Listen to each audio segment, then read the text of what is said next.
I have been inspired. I am going to add one of the items from the podcast to my Christmas display. Oh, really? Let me guess. The Indian star lanterns. Too fancy. Are you decorating a Mexican Christmas branch? Too much work. Are you burning a Swedish gobbledygook? Oh, too dangerous.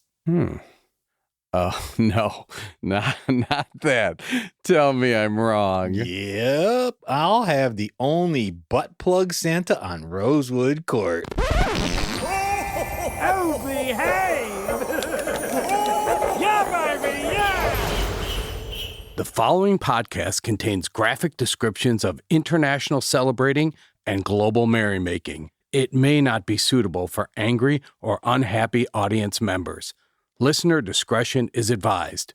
You've been warned. Have you ever seen any of those foreign films? I don't like them. Lord Yule! Heilige Weihnacht! Some are born great, others achieve greatness, and some watch Christmas movies. Von Natale! Alles Kerzen! We are the wild and crazy guys! Well, they're both festive, aren't they? Joyeux Noël! And we are the Festive Foreign Film Fans. Well, howdy, Mark. Hey, Bob. You know what? I actually wore multiple layers the other day. Wow. Got a little chilly in the morning. That's what, under your costume? under my Krampus costume. Yes, exactly. I'm getting ready. Yeah. I think I'm just going to be dressed as Krampus like through the whole season. Just sit on my porch dressed like Krampus. You know, anything that has to do with goats, I'm in. Isn't it so funny? Like, you would think in a Christmas podcast going into our second season, we'd be embracing Santa, but no, we're all over the more darker side. No, well, I mean, I was inspired with our last show in Slovenia, where they have 3 different characters. 3 different Santas, but I truly know what inspired you was Krampus night and the big party and the big parade. Right. So last week, in our last episode, we talked about a fun fact about Slovenia, and we wanted to know about the green gold fountain. And Bob said it had something to do with me and him. And it's true, because what flows out of the green gold fountain is beer. Isn't that awesome? Beer. Bob and I are sponsoring a tour to the sacred site for Christmas in 2024. It's a tribute to the hop growing heritage of Slovenia. And Slovenia is the 5th largest producer of hops in the world. It's interesting. You know, I think we've mentioned in some of the other podcasts that my son Brian is a home brewer. Yeah. I'm going to have to check in with him. Well, 1, why didn't he respond with this? And 2, I think now that he knows this, he's probably going to want to come with us. Well, and here's the thing. 3, I'm going to build a mini green gold fountain in my backyard so he can provide me with the brew.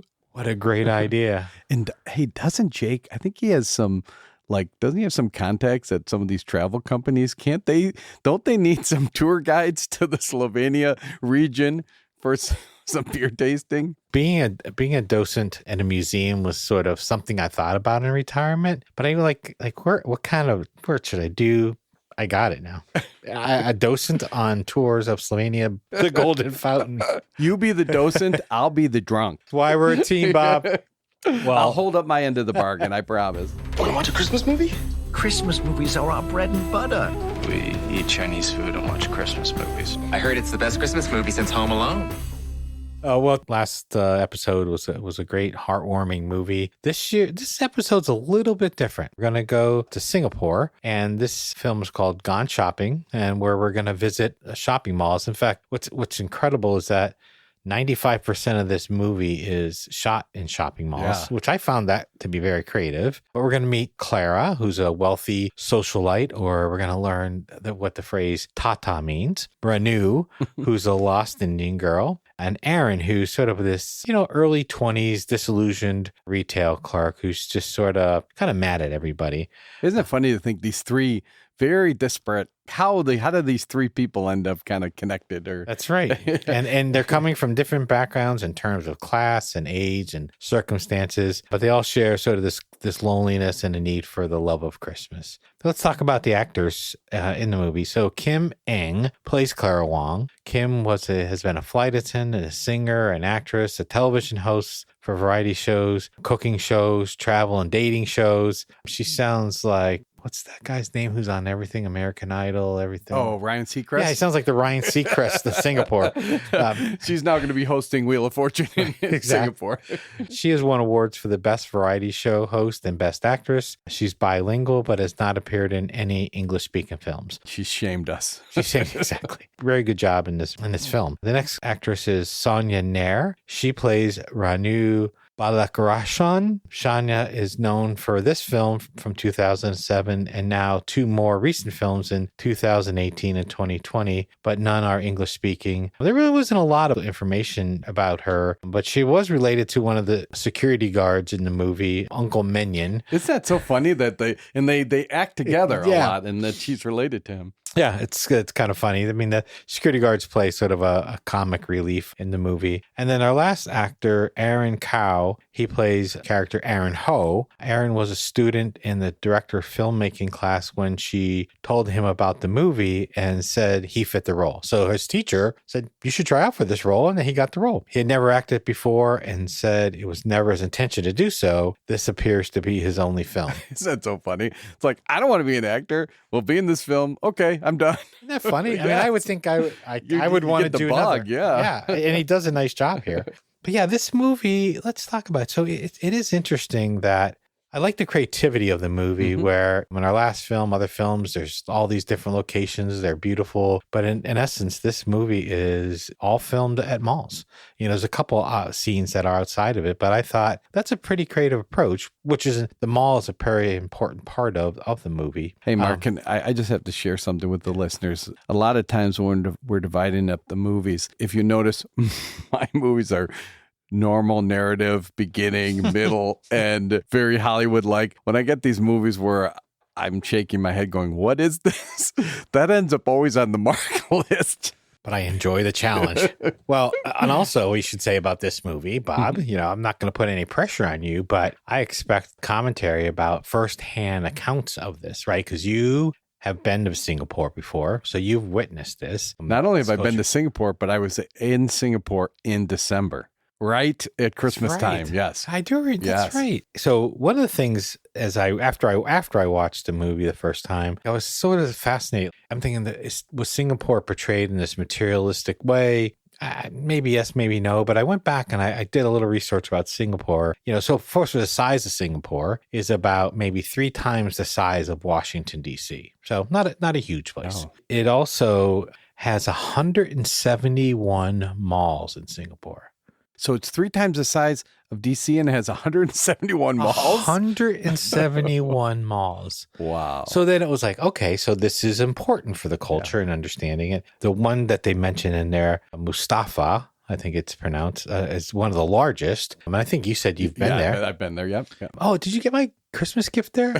Oh, wait, I don't think I got a Christmas gift. Anyway, we'll move on from that. Some of these malls are open 24 hours. And so like in our last film where you kind of lose the concept of time, had the same thing happening here. Like, why are they out shopping late at night? Why is the mall still open? And in reality, some of these malls are open 24 hours, but typically they're open 7 days a week, about 13 to 15 hours a day. And don't you almost get the sense that Clara, like, she's lost all sense of time as well? Absolutely. The movie sort of opens with Clara going back in time a little bit to her childhood.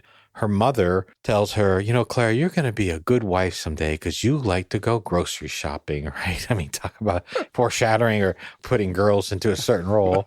Contrast that with her father, who used to take Clara to the mall a lot and almost inevitably would buy her something. And so he looked at it and said, let's go shopping. Let's go have fun. He looked like the big shopper, actually. He did. Yeah. Oh, absolutely. In fact, really, he overextends the family, right? He overshoots his skis in what he purchased for her. And unfortunately, Clara finds him dead on the bench at a mall, right? And so you kind of go back a little bit to start the movie, but yeah, you see Clara, I think, is trying to, I don't know if it's buy happiness, fill the void of loneliness by doing all this shopping, right? She shops a lot. I mean, and she thinks like the retail clerks are her friends. I gotta get to that. That's the loneliness she has. Yeah. I mean, the shop owners welcome her, but they're kind of calling her a tata. Yeah. And what a tata is, sort of a well-to-do woman who is, doesn't have a career outside her home, who's just really being taken care of by a wealthy man. She actually, like at one point, she's at clothing store Tang, and she hugs Jenny and calls her best friend.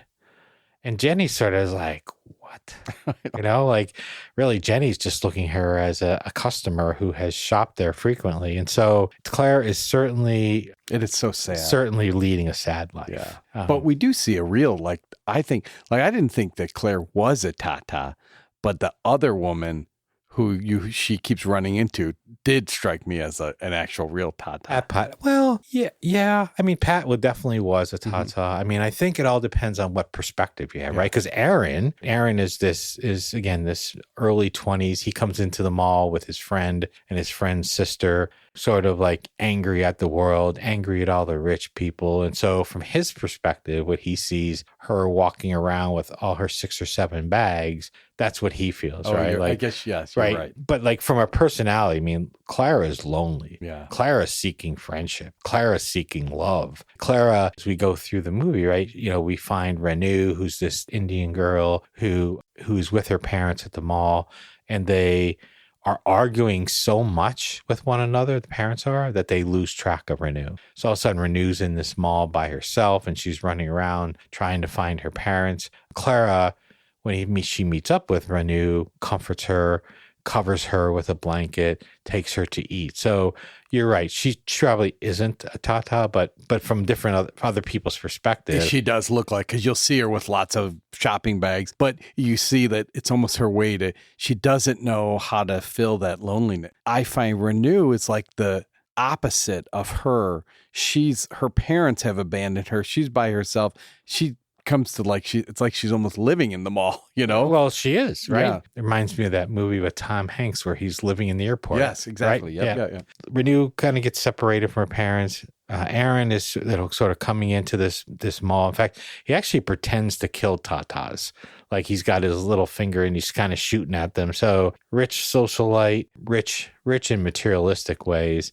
Renu, who's out there trying to find her parents, and then Aaron, who is just sort of not really happy with the world, works in a retail environment, not happy with his job. Clara continues to shop. We find out that her mother has disowned her, doesn't approve of the lifestyle she has. In fact, Clara's mother works at the mall. What I was going to say. She works in the mall. Yeah, and she avoids her. Yeah. She does everything she can to not see her mother. But I think that in some ways, she sneaks around so she can actually see her. Like she watches her, but it's almost like she's embarrassed. That's right. Yeah. Well, I think they're embarrassed of each other. Yeah. Right. Yeah. And probably her mother views her as a tata. Yeah. Right. And so at one point, though, Clara is leaving the mall and she can't find her car.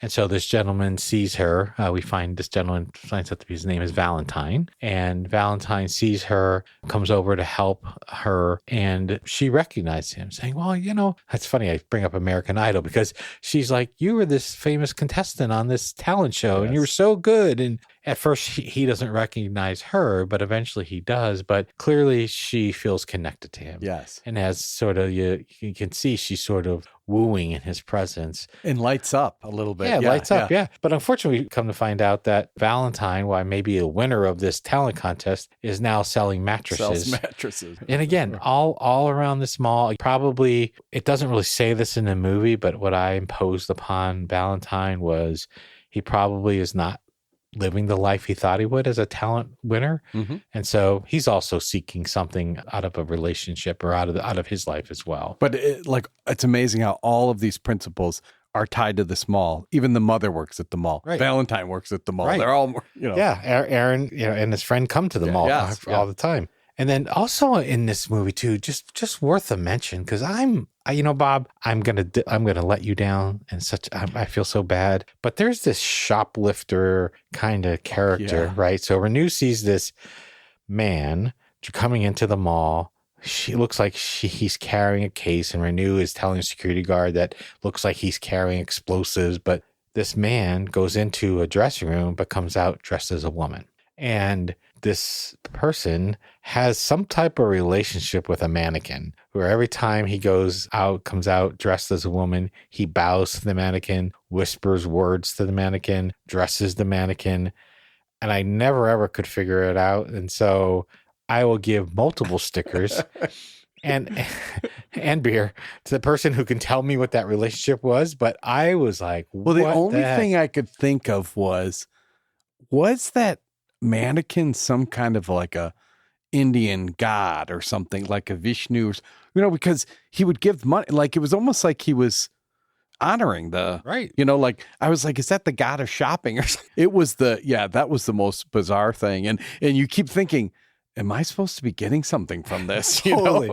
Like I rewatched some of those scenes, and I even turned up to seeing, could I hear the whispering? How this person would steal off of other people is as dressed as a woman, she would show patrons her bag of cologne and perfume, and they would ask to smell it. And when they did, they would pass out, and then she would steal, or she would steal things from them. So, and what was smart was, she was offering like top line right. goods, but for cheap. Right. I could sell to this for you very cheap. Here, smell it. It smells just like the branded product. If it's too good to be true, yes. It's too good to be true. It's not true. Enough for that. But it's worth calling out. I mean, it's a nice piece of a sort of a different talk track and different character in the movie. But Renew is enamored too and follows them around. And again, this shoplifter who remains unnamed is kind to Renew as well and helps her. So back to Claire. So she continues to shop all the time. She's very thankful for when Valentine helps her find her car. The next day, she goes back and she handpicks a bunch of flowers and takes it to Valentine into the mattress shop, gives it to Valentine. He's very, very touched by it. And I think it's kind of funny, too, in a lot of these movies, how older women are referred to as auntie. Yeah, in the movie, yes, like, I think yes, it's auntie. Yeah, by the younger people. Yeah, by the younger people. Yeah, everybody's an auntie. Yeah, yeah. I thought that was kind of interesting. Also, a lot of in the movie too, maybe worth mentioning is there's a lot of just a little bit of English too spoken. So when you were in Singapore, any barriers for communications? No, everyone spoke English. Really, they really did. To the point where I thought, did they have a native language? Because I never really heard it. I think probably just to be in the international market, and I probably get a lot of tours. So it's an easy place for Western countries to do business in. So they're known for, they're easy to do business. So I think everyone speaks English. Got it.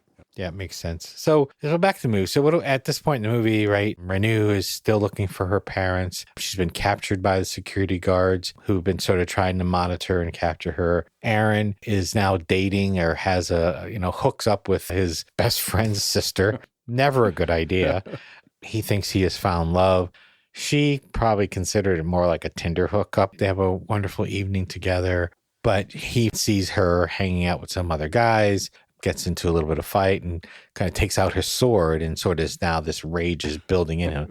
Thankfully, he doesn't kill anybody, but it's clear that he and her see their relationship very differently. And she takes pictures of everybody and everything. And so he gets her camera when everybody disperses, when the police is coming. And so he's flipping through the camera and seeing all the different guys that she has been with and has hung out with. And he quickly is getting it now that this isn't something special. So that's where he is. And then Clara continues to shop. She's hanging out with Valentine a little bit. In fact, the one night, again, it's this whole 24 hours thing at the mall. The one night, she's just so tired. She's so lonely. She goes to the mall late at night and asks if she could stay overnight on one of the mattresses in the department store. I know. Well, that's a turn, right? And so he's like, sure. And so he arranges it, and she stays there overnight. She gets up the next day, and she's back to her shopping, and she goes back to Tang to see her best friend ever, Jenny, and is doing more shopping. But it turns out that when she comes in, Jenny and her partner kind of get everybody else out of the store, and they lock Clara into the department store. And I'm like, what's going on here? But apparently Mr. Wong, Clara's husband, had instructed them to do that. Like an intervention. Right, exactly. A shopping intervention. And so he comes and picks her up. He's taking her home, and in the car, right, one of the few scenes outside of the mall, she tells him she's done. She wants out of this 10-year marriage, doesn't want to be with him anymore. He thinks it's just sort of, she's having a bad day. They should go on vacation together. And I love the one part where she gets out of the car and he said, if you walk here, you can never come back. And she's like, what would I ever come back for? Like, there's been nothing here. Yeah. I'm like, ow. Oh, yeah. That hurts. Anyway, so she leaves him and we go back to the mall, and Valentine and her meet up, and she's sort of proposing to him that they run away and they go out on a holiday together. And he's like, I can't, right? I can't do that. It's such a sad scene too. Yeah, it is a sad scene. And he said, your husband came and confronted me about a relationship. And they're like, well, how did he know? And it was the girls at Tang, right? Yeah. Again, her best friend, Jenny, had told, like, hey, we see your wife hanging out with this guy. And she said, well, what did he want? Want to talk you into telling me to go back home? And he's like, no, he wants you to take your medication.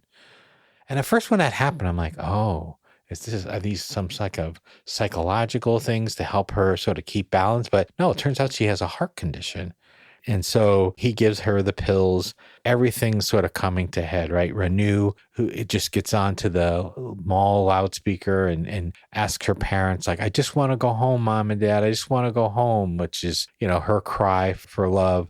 Clara is sort of walking away. So she knows she can't be with Valentine. She knows she doesn't want to go back to her husband. She's sort of walking along the mall, and she sort of starts to get faint, a little bit dizzy. She's sort of like starting to kind of, go down.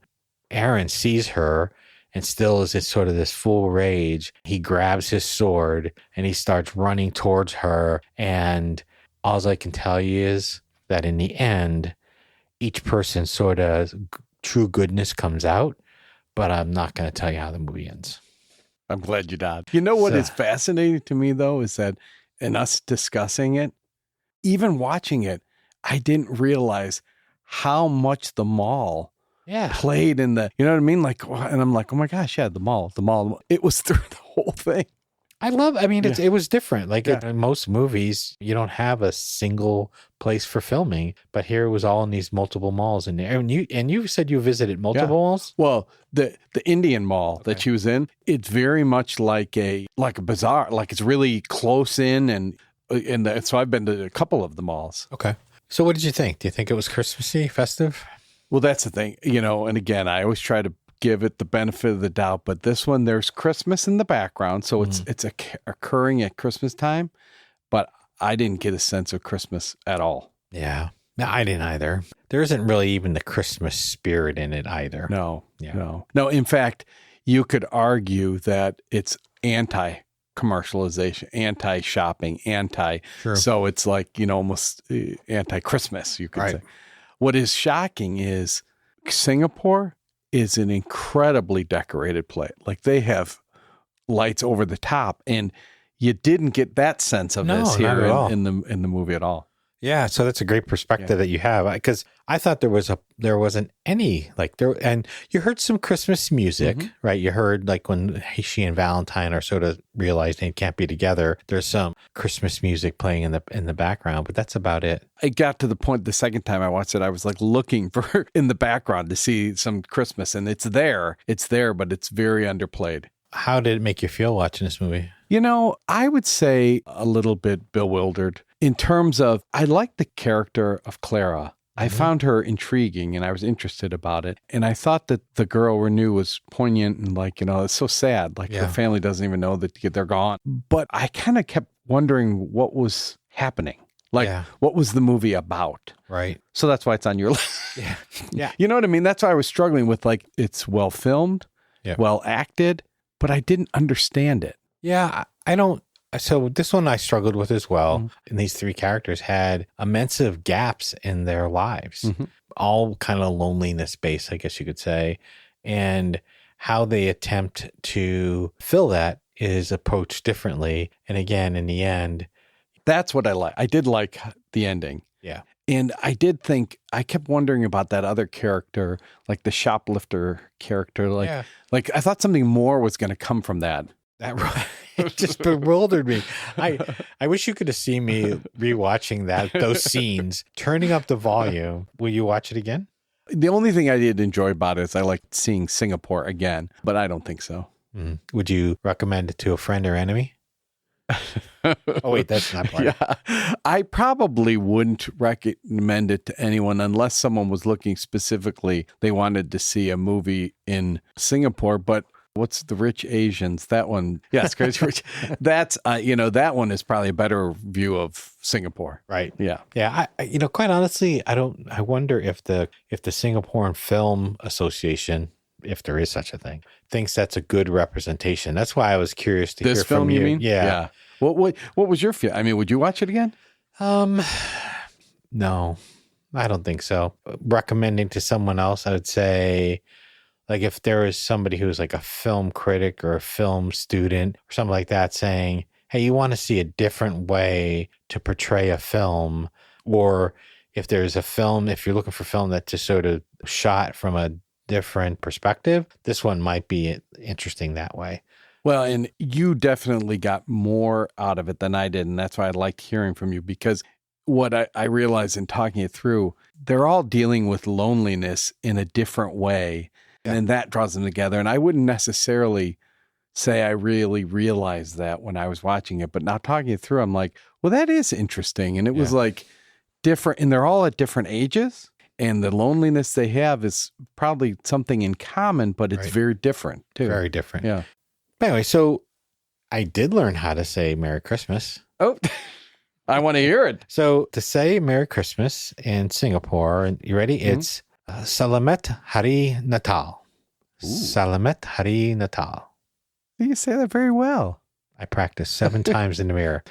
Singapore is a cosmopolitan country, right? It's made up of Chinese, Malay, and Indian people. The traditional language in Singapore is Malay, and their holiday greeting is Salamat Hari Natal, which means Merry Christmas. The phrase Salamat translates to happy or safe, and Hari Natal is Christmas Day, actually. So happy Christmas Day. It's a simple yet heart-filled way to share the joy of the season. But despite this official greeting, there are some other, as they call it, Slinglish by the locals. It's sort of known as Singapore English, where they say Happy Christmas. And you may also hear people say Shen O Lalo, which means Merry Christmas in Singaporean Mandarin, or Karisaramas Valatata in Tamil, which is spoken by Indians living in Singapore. See, now you could say Merry Christmas to like 4 different types of people in Singapore. What if I say it to the wrong person? I have heard that there is this kind of slang Singlish they do where they kind of combine the Malay and the English. Yeah, I actually like the last one a lot more. Chrisatamas Valakakta. Anyway. Is that why it's on your shirt? Ooh, I get a t-shirt. So let's talk about some of the customs in Singapore. I mean, as you can see from the movie Gone Shopping, Singapore offers some bright and festive locations in a steamy climate. Orchard Road is an upscale shopping area that we see in the movie. It celebrated its 40th year of lighting in 2023. Although you didn't get this sense in the movie. No, though. and that's what, like I was saying, this arch over the road repeats itself down the road, Orchard Road, and that was the road that all those malls are on. Yeah, I mean, this main arch, it's over the road, has carnival music rides, live music, craft market, Christmas villages to draw the crowds and boost foot traffic in their premises. The light up is designed in collaboration with students from technical colleges. It draws around 5 to 6 million visitors in a country of 5.5 million people. So Singaporeans can also find the holiday festival spirit at Christmas Wonderland at Gardens by the Bay. This event has dazzling lights, a 2-story carousel, which I think is cool. They make snow in the tropics, even though it's just foam. And this takes place in this amazing natural park spanning 250 acres. Like, I mean, Gardens by the Bay is phenomenal. It is just you can't even believe it. And at Christmas we were there, and the decorations. What's so interesting? The theme the year I was there was Disney, and what was really funny was on Orchard Road they would have different vignettes of Disney movies, and they would have like Cinderella there, or Snow White, or Ariel, but they were all Asian. They were all Singaporean, and it was so funny to see. So they would have Ariel with the red hair, and she was a Singaporean. So it was fun. Yeah, I mean, none of that. I wish some of this was in the movie. None of it, yeah. Santa Claus has a rival in Singapore called Kai Shen, and that's the Chinese god of fortune and wealth. He symbolizes luck and wealth and prosperity, and is believed to bless people with economic opportunities. Did you meet up with them? No, but what is funny is you'll see like dressed up, there's Santas and Kai Shens there, both. Why not? Over the past decade, the celebration of Chinese New Year has been transformed to resemble the Christmas season, and costume versions of the god has begun to make appearances at events and hand out gifts. There are physical similarities between the two. They are both portly, bearded men, red decor. However, Santa has a white beard. Both wear red caps, but Kai Shen's is adorned with various patterns and characters such as dragons and phoenixes and flowers. There are even Christmas ornaments that feature a cross between the god of fortune and Santa Claus. Like a mixture of them. And he wears the hat and garb of Kai Shen, but with the face and white beard of Santa. I laugh is because when they say rivals, you're right when you describe it that way, because you can be in a mall and you can have Santa there and you can have Kai Shen there, and they're both giving things out to win over your affection. I don't think that's a bad thing. No. If anybody wants to compete for my love and affection by giving me things. Well, especially when Kai Shen's giving out financial prosperity. Right. Wish I met him a couple years ago. As one would expect, though, there's always food. And with the melting pot of different cultures and religion, the traditional dishes come with a unique Asian twist. Turkey and roast ham, are staple at Christmas, but it tends to be a good dose of regional flavor with seasoning and herbs such as ginger and chili peppers. Yes. Yeah, spicy. With the mixed European Asian heritage, you might find feng and deviled curries that often make their appearance during Christmas. Feng is a rich stew with pig innards.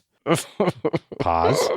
That which is intestines and the heart and the stomach or the liver or the kidney or the lungs. Wait, I think is this episode 30? What is this? 30 something. This is the first pig innards I think we've heard for Christmas. But they try to fool you by putting some spices and garlic and shallots and ginger. But that's feng. Deviled curry is hot and has a fiery red color that originated in Malaysia and then was brought to Singapore. It is prepared using the traditional Christmas meal leftovers like ham and sausage, turkey, cabbage, carrots, onions, and tomatoes. See, I like that. You take all the leftovers, throw them together, and then put a devil curry on top of it. Yeah, no innards though, please. The other thing that's very popular there is fried carrot cake or chow tau kwa.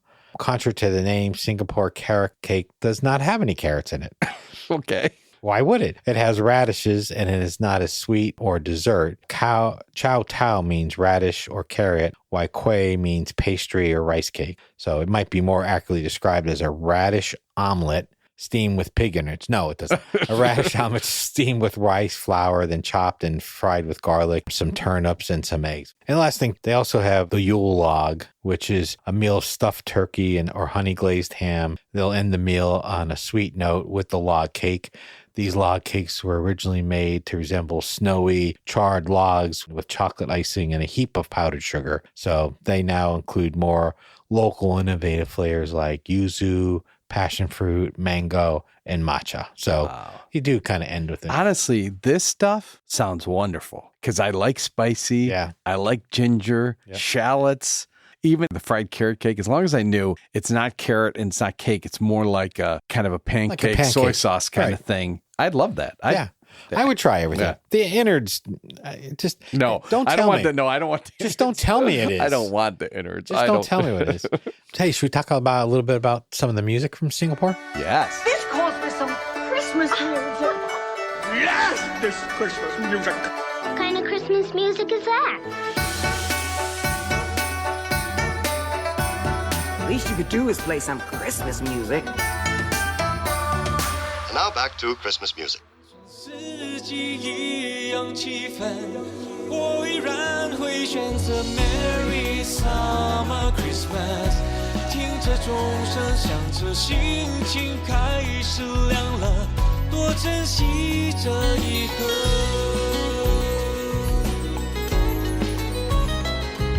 心情开始亮了，多珍惜这一刻。Keeping with the multilingual environment of Singapore, this song is both in Chinese and English. Oh, so you can hear the Merry Summer Christmas. Very soothing, very soft. It's also a celebration of movies and music, as the artist, Desmond Tan, is famous for both. Oh. He's considered one of Singapore's most successful actors and has won many acting and popularity awards. But he also wrote Love Song to SG to commemorate the 50th anniversary of Singapore's founding, and later in 2017 released this festive single, Merry Single Christmas. So I assume the SG is Singapore. For Singapore, yeah. Yes. The song is really about spending time in Singapore and sunny Singapore, right? It's a love letter to the holidays. Desmond said that Singaporeans think the ideal Christmas is a white Christmas, but when you experience Christmas in Orchard Road or other places, it's a very unique and special in its own way. Trivia time. Okay. It's trivia. Trivia. Singapore is such an exotic, fascinating locale that there's so much to explore here, right? So just the fact that their official mascot is a merlion, Yeah. a mystic creature with the head of a lion and a body of fish, that tells you a lot. Yeah, and they have a giant statue of it. Like Nice. Do you have a shirt with that on? I don't, but I've seen it. For our trivia, we thought about asking how Singapore is the only country in modern history to gain independence against its will. Or We don't want to be independent. Or we thought about questioning whether you knew that this nation state has the world's highest percentage of millionaires, with 1 out of 6 households having at least $1 million in US dollars in disposable wealth. 1 in 6? So like that means like if me, you, Jake. Yeah, we would be in the first we'd be 5 the first houses. 3. Okay. So good thing because it also has the world's highest cost of living. Oh, now it makes sense. Okay. We consider the fact that only one cemetery is still open in Singapore for burials. That's interesting. And you only get 15 years until you are evicted. What do you do with the body after you're turned out? Oh my gosh, that's horrible. Cremation? Or we did enjoy the concept of their theme park that features the 10 counts of hell, showing the terrible consequences a kid can face by disobeying their parents. They have a theme park that does that? Yes. Woo! I love that roller coaster. But you'd think there was nothing else to talk about, but you're wrong, Bob. Nope, we went for the juvenile one. What's that? In 1967, there was a great Singapore penis panic. Wait, what? 1967, there was the great Singapore penis panic. What happened? You let us know and we will give you a sticker. I'm glad that's all we're giving you. Penis panic. I wonder if that's part of the 10 courts of hell. I don't know, but I think we should give double the award out for anybody who knows what the penis panic from 1967 is. Okay. All right, let's wrap it up. So I chose a quote from Michelle Goodrich today. She's a writer and a poet. Christmas is like softly falling snow that covers the world in a blanket of white, so flawless and brilliant as to make us pause to ponder the miracle. What I like about that is we're just coming off the Merry Summer Christmas. And I, if I could tell you, it was the steamiest. I did buy a short sleeve Christmas shirt there. Of course, very you did. colorful. Of course you did. As always, Bob, it's been a great evening. A lot of fun reviewing this film. Fans, let us know. I hope in the next 2 weeks you don't have a great penis panic. Good night, Bob. Good night, Mark. Actually, we're done. Done. It's over. It's over. It's over. It's over, kaput, finito. It's over. It's over. It's over. This has been a Waysound Studio production. And sound engineering on our show is by Jake Fontana.